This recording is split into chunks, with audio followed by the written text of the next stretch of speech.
मैं doctor Pragya Mishra, associate professor, Raja Mohan girls PG college Ayodhya, प्राचीन इतिहास विषय के विषय में आप सभी से बात करने के लिए उपस्थित हूँ। आज हमें लंबे लॉकडाउन के बाद अध्ययन अध्यापन से संबंधित बातें करने का सुअवसर मिला है। आज हम एमए फाइनल ईयर के थर्ड पेपर, जिसका विषय है इंडियन आर्ट एंड आइकोनोग्राफी, जिसे हिंदी में हम कहते हैं भारतीय कला एवं स्थापत्य कला, इसके विषय में बात करने के लिए एकत्रित हुए हैं। सबसे पहले मैं भारतीय कला पर प्रकाश डालना चाहूंगी। भारतीय कला दो शब्द हैं, इंडियन आर्ट। आर्ट का जो हिंदी रूपांतरण है उसे कला कहते हैं। कला शब्द की निष्पत्ति कैसे हुई है, हम इस पर विचार करेंगे। कला शब्द की निष्पत्ति हुई है कल, कच और टा प्रत्यय के साथ। संस्कृत कोश में इसके विभिन्न अर्थ हैं, जिसका तात्पर्य होता है किसी वस्तु का छोटा खंड या चंद्रमा की एक रेखा, शोभा, अलंकरण, कुशलता या मेधाविता। हम सभी जानते हैं कि भारतवर्ष में 15 दिन तक चंद्रमा की कलाएं बढ़ती हैं और 15 दिन के बाद जब पूर्णिमा समाप्त हो जाती है तो अमावस्या की ओर जाता हुआ चंद्रमा धीरे धीरे छोटे रूप में आता जाता है और अमावस्या के दिन आकर वो पूरी तरह से डार्क मून के रूप में बदल जाता है, जिस दिन की अंधेरी रात आ जाती है। कहने का तात्पर्य ये है कि जो ये कला का रूप है, ये षोडश कलाओं के रूप में कला में अनेकशः ज्ञात हुआ है। जब चंद्रमा छोटा होता है तब भी वो सुंदर दिखता है, और जिस दिन फुल मून होता है, पूर्ण चंद्रमा होता है, पूर्णिमा की रात होती है, उस दिन भी उसकी छटा अद्वितीय होती है। इसीलिए चंद्रमा की षोडश कलाओं को कला के माध्यम से अभिहित किया जाता है। इसीलिए इतिहास और संस्कृति में जो परिभाषा दी जाती है वो है कि सौंदर्य, सुंदरता, आनंद, ये सभी कला के पर्याय हैं। अपने मनोगत भावों को सौंदर्य के साथ दृश्य रूप में व्यक्त करना ही कला है। आचार्य क्षेमराज के अनुसार अपने स्व को किसी न किसी वस्तु के माध्यम से व्यक्त करना ही कला है, और यह अभिव्यक्ति चित्र, नृत्य, मूर्ति, वाद्य आदि के माध्यम से होती है। बार बार जब हम कहते हैं कि कला क्या है, कला में क्या किया जाता है, कला क्या केवल पेंटिंग है। जब कक्षा 8 में पढ़ते थे तो कप प्लेट बनाने को ही कला कहते थे, साड़ी का किनारा बनाने को ही कला कहते थे, या आर्ट्स के जितने भी विषय हैं इनको कला के अंतर्गत रखा जाता है। जीवन जीना भी एक कला है। इसी सभी चीजों को एक परिभाषा में परिभाषित करते हुए भर्तृहरि ने कहा, साहित्य संगीत कला विहीनः साक्षात पशु पुच्छ विषाणहीनः, कि जिस मनुष्य में न साहित्य के प्रति प्रेम है, न संगीत के प्रति प्रेम है, न वो कला जानता है, वह व्यक्ति साक्षात पूंछ के बिना पशु के समान है। कहने का तात्पर्य ये है कि कला का जो रूप है वो बहुत बृहत है।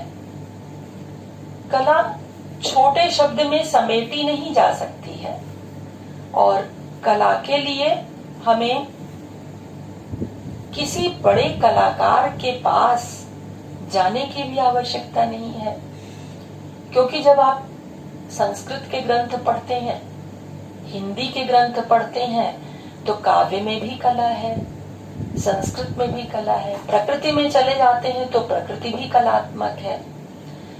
फिर प्रश्न ये उठता है कि भारतीय कला के अंतर्गत क्या क्या आता है।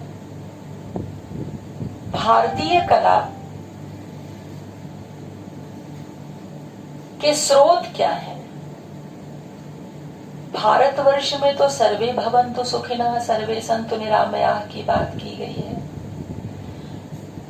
कोई दुखी ना हो, कोई दरिद्र ना हो, ऐसे समाज की बात की गई है। और भारतवर्ष में वेदों में ही सबसे पहले मनुष्य के 100 वर्ष के जीवन की बात कह दी गई है। तो यदि कला का रूप हमें वेदों में भी देखने को मिलता है तो वो किस रूप में मिलता है, भारतीय कला के स्रोत क्या है, ये जानना और इसके विषय पर विचार करना इस पेपर के अंतर्गत आता है। मैं आप सबको ये बताना चाहती हूं कि जब रघुवंश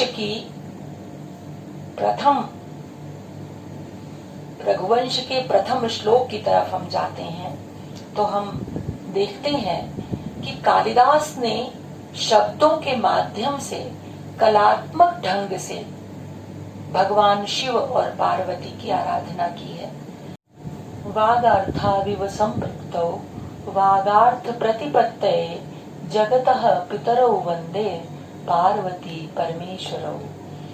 कालिदास ने शब्द या रूप को जगन माता और अर्थ को जगत पिता कहकर कला की सर्वाधिक अभ्यर्थना की है, जिसका तात्पर्य है जो जगत के माता पिता हैं वे ही कला के अर्थ और रूप के जनक जननी हैं।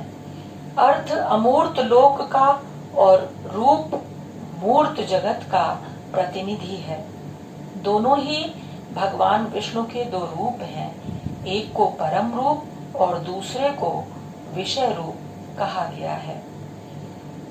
जिसको कहने का मेरा ये तात्पर्य है कि जो भारतीय कला है यह आध्यात्मिकता की ओर उन्मुख होती है, जिसका अनेकशः वर्णन डॉक्टर वासुदेव शरण अग्रवाल ने अपनी पुस्तक भारतीय कला में किया है।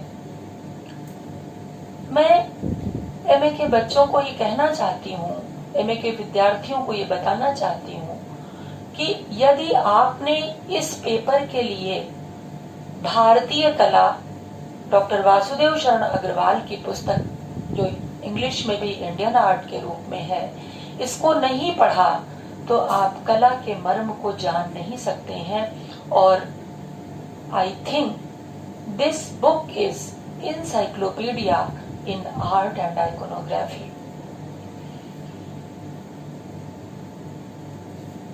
जो सबसे प्रथम प्रश्न उठता है कि भारतीय कला विश्व कला के मंच पर कब आई, इसके विषय में जानने के लिए मैं आप सभी अध्ययनार्थियों को ये कहूंगी और सलाह दूंगी कि जब आप डॉक्टर वासुदेव शरण अग्रवाल की पुस्तक देखते हैं तो उसमें भूमिका पढ़ जाइए। पुस्तक की भूमिका में ही विद्वान लेखक ने लिखा है कि यद्यपि भारतीय कला विश्व कला के मंच पर अपना पद बहुत देर से प्राप्त कर सकी, किंतु उसका सौंदर्य और अर्थ विद्वानों और रसिकों के मन में पूरी तरह से बस गया था। और भारतीय कला और वास्तुकला के संबंध में बहुत से ग्रंथ लिखे जा चुके हैं पहले भी, जिसके विषय पर अभी मैं आऊंगी, क्योंकि आज का जो टॉपिक है वो मुझे आपको विषय का परिचय कराना और इस विषय के लिए, इस प्रश्न पत्र के लिए आप किन किन पुस्तकों का अध्ययन करेंगे, कैसे करेंगे, इस विषय पर फोकस करना है। तो कालांतर में जो लिखे गए ग्रंथ थे वो फर्ग्यूसन ने लिखा, स्मिथ ने लिखा, कुमारस्वामी और पर्सी ब्राउन ने लिखा, जिन्होंने भारतीय कला की आत्मा को भी पहचानने का कार्य किया और कला में विचार और अर्थ दोनों को प्राथमिकता दी गई। प्रोफेसर जीसी पांडे की बात मुझे याद आती है। उन्होंने कहा कि कला क्या है, तो कला में क्या होना चाहिए, कलाकार किस उद्देश्य से कला की निर्मित करता है, तो उन्होंने कहा कि सत चित और आनंद जिस कलाकृति में दिख जाए, अनुभूति हो जाए, वही कलाकृति सर्वश्रेष्ठ है।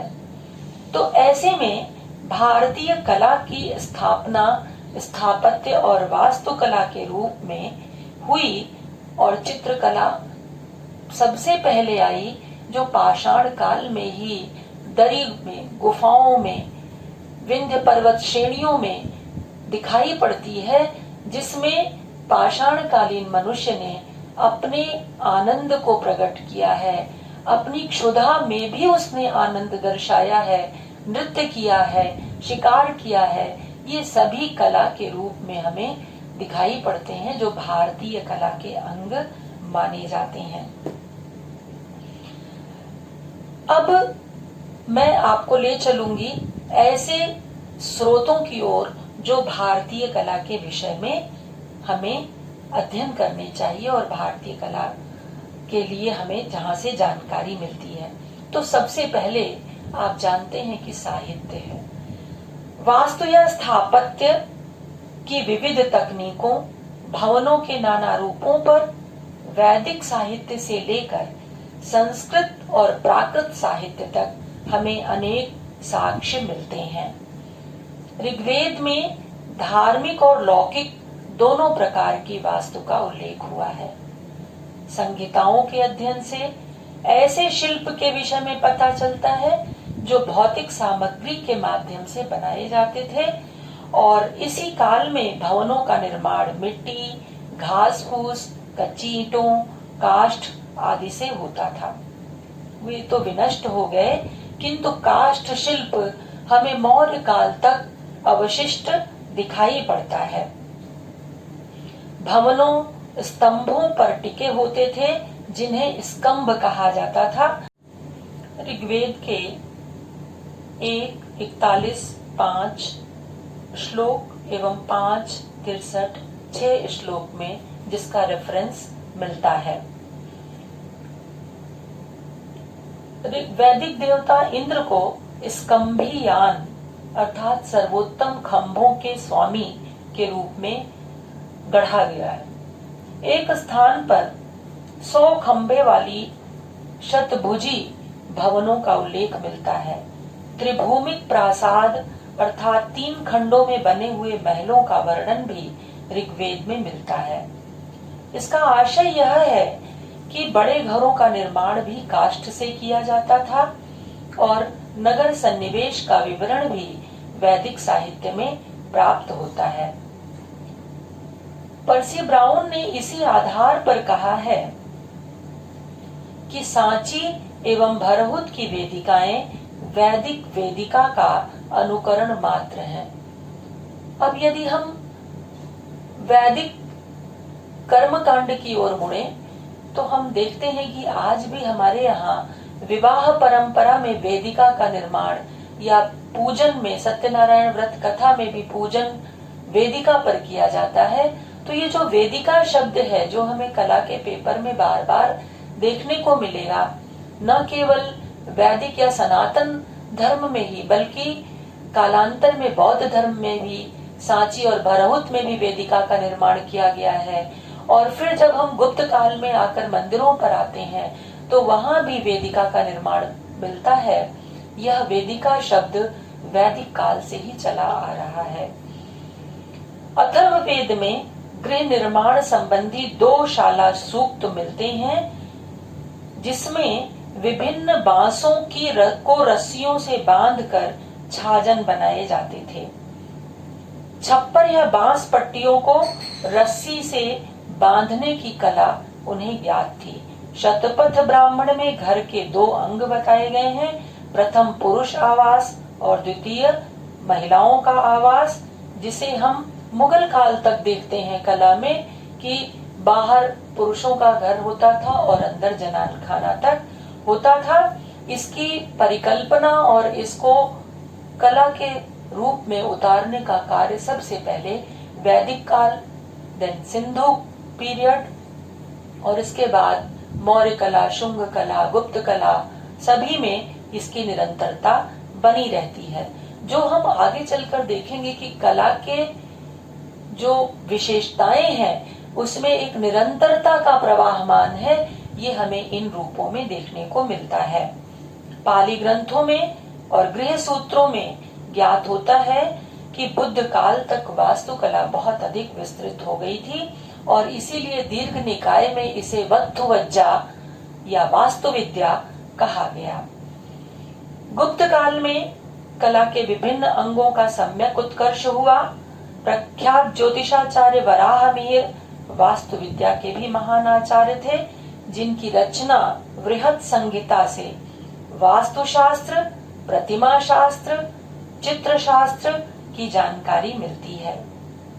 तो इस रूप में हम देखते हैं कि ऋग्वेद, अथर्ववेद, तदनंतर वराहमिहिर की बृहत संहिता, दीर्घ निकाय, और जब 10वीं शताब्दी ईस्वी में पहुंचते हैं तो भोज परमार के ग्रंथ सम्रांगण सूत्रधार से भी हमें कला के विभिन्न अवयवों के विषय में जानकारी मिलती है। पुराणों को हम कैसे छोड़ सकते हैं कला के संदर्भ में? वास्तुशास्त्र का सर्वाधिक विवरण प्रस्तुत करने वाले ग्रंथ पुराण हैं, जो कभी भी पुराने नहीं हैं। अभी मैं एक लेक्चर सुन रही थी, डॉक्टर बालमुकुंद पांडे जी ने कहा कि अभी 100 से अधिक पुराणों की विनिर्मिति पुनः कर ली गई है। अभी तक हम इतिहास में 18 पुराणों की बात करते हैं, लेकिन अन्य ग्रंथों और अन्य विषय वस्तुओं को लिए हुए अभी तक पुराण अध्ययन संस्थान लगभग 100 पुराणों की रचना कर चुका है और इसमें मत्स्य पुराण सर्वाधिक उल्लेखनीय है, जिसमें वास्तु और मूर्ति कला से संबंधित विवरण 8 अध्यायों में दिए गए हैं। साथ ही साथ वास्तुशास्त्र के कतिपय आचार्यों को भी हमें जानना चाहिए, जिसमें मुख्य रूप से हैं भृगु, अत्रि, वशिष्ठ, विश्वकर्मा, मय, नारद, नग्नजित, विशालाक्ष, पुरंदर, ब्रह्म कुमार, नंदीश, शौनक, गर्ग, वासुदेव, अनिरुद्ध, शुक्र, बृहस्पति आदि। इस संदर्भ में मैं महाभारत की कला को जरूर याद दिलाना चाहूंगी। हम सभी को पता है कि वासुदेव श्री कृष्ण ने उत्तर प्रदेश छोड़कर द्वारिका जाकर द्वारिका जैसी नगरी का निर्माण किया, जिसके पुरावशेष प्रोफेसर एस.आर. राव ने मरीन आर्कियोलॉजी के माध्यम से निकाल ली और जिसकी डेटिंग अभी 8000 BC तक जाती है। ये कला के अद्भुत नमूने थे जो समुद्र के अंदर किसी साइक्लोन के आने से शायद समाहित हो गई थी, लेकिन द्वारिका के अवशेष, द्वारिका के छज्जे ज्यों के त्यों मिले हैं। तो इसीलिए द्वारिका को भी मय के साथ, विश्वकर्मा के साथ एक आचार्य के रूप में परिगणित किया गया है। वास्तुशास्त्र के प्रवर्तकों में विश्वकर्मा और मय ये सबसे प्रसिद्ध हैं। विश्वकर्मा को देवताओं का वास्तुकार माना जाता है और मय को दानवों या असुरों का वास्तुकार माना जाता है। विश्वकर्मा से संबद्ध संप्रदाय ब्राह्म संप्रदाय कहलाया और विष्णु धर्मोत्तर पुराण इसकी सबसे पहले रचना है, जिसमें 33 अध्याय हैं। वास्तु, मूर्तिकला और चित्रकला का अलग अलग वर्णन किया गया है। तीसरा अध्याय इसका चित्रकला है, जिसे चित्र सूत्र भी कहा गया है। सम्रांगण सूत्रधार इसी संप्रदाय की, ब्राह्म संप्रदाय की सर्व प्रमुख रचना है। जैसा मैंने पहले भी बताया कि इसके रचनाकार महाराज भोज मालवा के परमार वंशी शासक थे और इनका समय था 1011 से 1046 ईस्वी। इसके अध्ययन से वास्तुकला की विभिन्न विधियों एवं विधानों का सम्यक ज्ञान मिलता है। ये ब्राह्म संप्रदाय था। मय संप्रदाय के ग्रंथों में मय शिल्प शास्त्र, मय वास्तु शास्त्र, मय शिल्प शतिका का उल्लेख मिलता है। मयमत ने विभिन्न श्रेणियों के राजाओं, सामंतों, उनके आवासों का वर्णन किया है। सम्राट का निवास स्थान 11 मंजिल का बनाया जाता था, नृप का 7 मंजिल का, ब्राह्मणों का 9 मंजिल का, वैश्य और सामान्य सेना नायक का 4 मंजिल का, और शूद्र के विषय में कहीं कहीं उल्लेख मिलता है और कहीं नहीं मिलता है। उनका भी 1 से 4 मंजिल तक का भवन विधान का हमारे ग्रंथों में उल्लेख किया गया है। स्वतंत्र ग्रंथों में सम्रांगण सूत्रधार, शिल्प रत्न, ईशान शिव गुरुदेव पद्धति, मानसार सर्वाधिक प्रसिद्ध ग्रंथ हैं।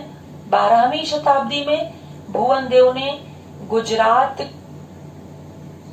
में अपराजित प्रच्छा की रचना की, जिसमें अन्य बातों के साथ साथ वास्तु की विविध विधाओं का भी उल्लेख मिलता है।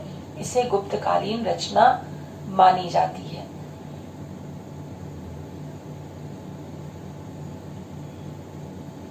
इसके अतिरिक्त जब हम आगे बढ़ते हैं तो हमें ज्ञात होता है कि रामायण, महाभारत, मानसार, मैमत, सम्रांगण सूत्रधार, इन सभी के अध्ययन से ये पता चलता है कि नगरों का निर्माण कैसे किया जाएगा। और इन ग्रंथों के अतिरिक्त एक युक्ति कल्पतरु ग्रंथ में जहाज के निर्माण के विषय में जानकारी मिलती है।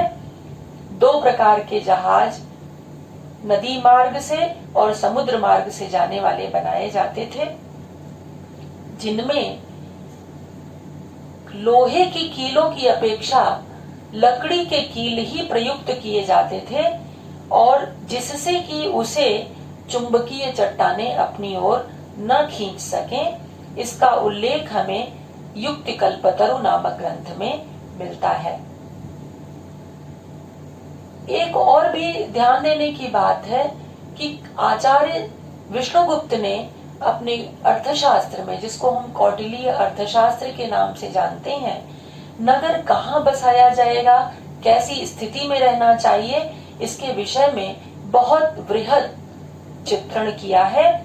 और नगर का सन्निवेश कैसे होगा, इसके लिए अनेकानेक ग्रंथों में हमें 10 प्रकार की चीजें मिलती हैं। जैसे नगर को बसाने के पहले भूमि परीक्षण करना अत्यंत आवश्यक है, जो वैज्ञानिक कारण है। नंबर 2 पर भूमि संग्रह आता है कि कैसी भूमि का चयन किया जाए जहां पर कि नगर का निर्माण हो। तीसरे नंबर पर दिशा निर्धारण। हम जब नगरों का सन्निवेश देखते हैं तो एक तो नदी के किनारे देखते हैं, फिर नगर उत्तर की ओर नगर में कम बसावट होती है और पूर्व और पश्चिम अधिक घनी बस्तियां होती हैं, जिससे कि सूर्य का पूरा प्रभाव पूरे नगर पर देखा जा सके। नदियों से दूरी इसलिए बनाई गई कि बाढ़ का दुष्प्रभाव ना पड़े। चौथे नंबर पर आता है भूमि का खंडों में वर्गीकरण। भूमि का खंडों में वर्गीकरण वास्तुशास्त्र के हिसाब से किया जाता है, जिससे सुनियोजित ढंग से नगर का निर्माण हो सके, सभी स्वस्थ और सुदीर्घ आयु वाले हों। पूजन अर्चन के लिए ईशान कोण की बात की जाती है। नेक्स्ट आता है ग्राम या नगर विन्यास। ग्राम का निर्माण कहाँ होगा? जहां पर उर्वरा भूमि होगी, जहां पर भूमि में नदियों का आना जाना होगा, उर्वरा भूमि में ही नगर का विन्यास होता था। विभिन्न मंजिलों वाले भवन कहाँ बनाए जा सकते हैं, कहाँ नहीं बनाए जा सकते हैं, इस क्रिया को भूमि विधान के नाम से जाना गया। जो बालू के किनारे या नदी के किनारे के स्थल होंगे वहां पर विभिन्न मंजिलों वाले मकान बनाने पर उनके ढहने का आसार रहता है, इसलिए वहां पर विभिन्न मंजिलों वाले भवन नहीं बनाए जाते थे। द्वार निर्माण, जिसको हम गोपुरम कहते हैं, द्वार किस दिशा में होगा, कितना ऊंचा होगा, कितनी लंबाई चौड़ाई होगी, इसका भी विधान हमारे ग्रंथों में मिलता है। मंडप निर्माण और अंत है राजप्रासाद निर्माण। राजा का प्रासाद कहाँ बनेगा, कैसे बनेगा, इसकी जब हम आगे कला में विवेचना करेंगे तो सिंधु सभ्यता में, वैदिक काल में, मौर्य काल में, गुप्त काल में इसके हमें अवशेष अनेकशः दिखाई पड़ते हैं। जो भूमि ऊंची होती थी, नदी से थोड़ी दूरी पर होती थी, वहां पर राजमंडप का निर्माण किया जाता था। इन ग्रंथों के अतिरिक्त बृहद संहिता में प्रवेश द्वार के बाजुओं को द्वारपाल, उड़ते हुए हंसों के जोड़े, श्री वृक्ष, स्वस्तिक, घट, मिथुन, पत्रावली आदि से सुसज्जित किया जाता था, जिसका हमें संस्कृत साहित्य में महाकवि कालिदास के ग्रंथ में अनेकशः उद्धरण मिलता है। यहाँ तक कि मेघदूत में ये तक कहा गया कि चौखट पर शंख और पद्म की आकृतियां उत्कीर्ण होनी चाहिए। चित्रकला के संदर्भ में भी हमें सूचना मिलती है। विष्णु धर्मोत्तर पुराण में हमें इसके विषय में ज्ञान मिलता है। इसमें रूप भेद प्रमाण, भाव लावणी योजना, सादृश्य, वर्णिका भंग का उल्लेख हमें कालिदास के ग्रंथों में अनेकशः मिलता है। बौद्ध साहित्य में विनय पिटक, थेर गाथा, महाउम्मग जातक में चित्रशाला एवं चित्रों की रचना के विषय में उल्लेख मिलता है। आधुनिक लेखकों और चिंतकों में प्रोफेसर पी.के. आचार्य, आनंद कुमार स्वामी, डॉक्टर वासुदेव शरण अग्रवाल, निहार रंजन राय, प्रोफेसर कृष्णदेव राय, श्री आर.के. निवासन एवं के.वी. सौंदरराजन ने कला के सांगोपांग अध्ययन पर पूरी तरह से प्रकाश डाला है। विदेशी विवरण के अंतर्गत हम मेगस्थनीज का उदाहरण दे सकते हैं। मेगस्थनीज ने अपने यात्रा विवरण में पाटलिपुत्र के नगर विन्यास का उल्लेख किया है, जिसके अनुसार यह नगर 80 स्टेडिया, जिसे 16 किलोमीटर लंबा मानते हैं, और 15 स्टेडिया अर्थात 3 किलोमीटर चौड़ा मानते हैं। इसके चारों ओर 185 मीटर चौड़ी और 30 हाथ गहरी खाई थी। नगर चारों ओर से ऊंची दीवार से घिरा था, जिसमें 64 तोरण द्वार और 570 बुर्ज थे। भव्यता और शान शौकत में यह नगर सूसा और एक बताना के राजमहल की बराबरी करता था। यहाँ उसने अपने इंडिका में लिखा है। चीनी यात्री फाहियान ने भी मौर्य राजपाल प्रासाद की भव्यता की सूचना दी है और राजमहल और नगर के बीच बने सभा भवन का उल्लेख किया है। वेनसांग और इत्सिंग ने अपने यात्रा विवरण में मौर्यकालीन स्तंभ एवं स्तूपों की जानकारी दी है। इसके अतिरिक्त वेनसांग ने स्तूपों का वर्णन करते हुए उन नगरों की सूची बताई है जहां पर स्तूप मिलते थे, जिसमें संकीशा, श्रावस्ती, कपिलवस्तु, लुम्बिनी, कुशीनगर, वैशाली, सारनाथ, पाटलिपुत्र, राजगृह आदि आते हैं। पुरातत्व के क्षेत्र में हम मंदिरों, मूर्तियों का अध्ययन करते हैं जो खुदाई के माध्यम से मिले हैं। सैंधव सभ्यता में मोहनजोदड़ो, हड़प्पा से प्राप्त मूर्तियां, वास्तुकला का अध्ययन जो अब बहुत बृहद हो गया है, नगर वास्तु के रूप में इनका साक्ष्य मिलता है। अल्लाहदीना एवं लोथल से प्राप्त पोर्ट यार्ड, जिसको हम बंदरगाह कहते हैं, इससे भी हमें तत्कालीन स्थापत्य के विषय में जानकारी मिलती है। यही नहीं, सिक्कों में आहत सिक्के, औदुंबरों, पांचालों आदि में जो मुद्राओं में जो अंकित कलाकृतियां हैं, इनसे भी हमें तत्कालीन स्थापत्य के विषय में जानकारी मिलती है। और स्तूप, वास्तु के बहुत बड़े उदाहरण हैं। गुप्तकालीन मंदिरों के प्राप्त अवशेष हमें मंदिरों के विषय में, मूर्तियों के विषय में जानकारी प्रदान करते हैं।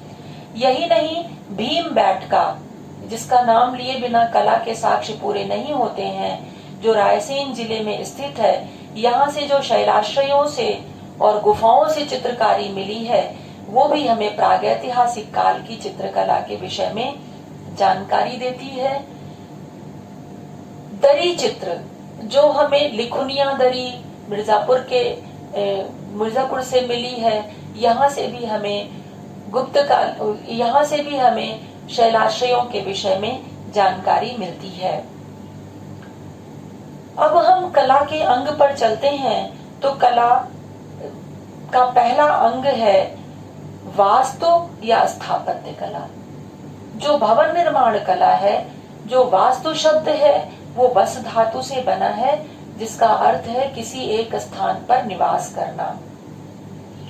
और इसमें हम मनुष्य का या देवता का वास मानते हैं।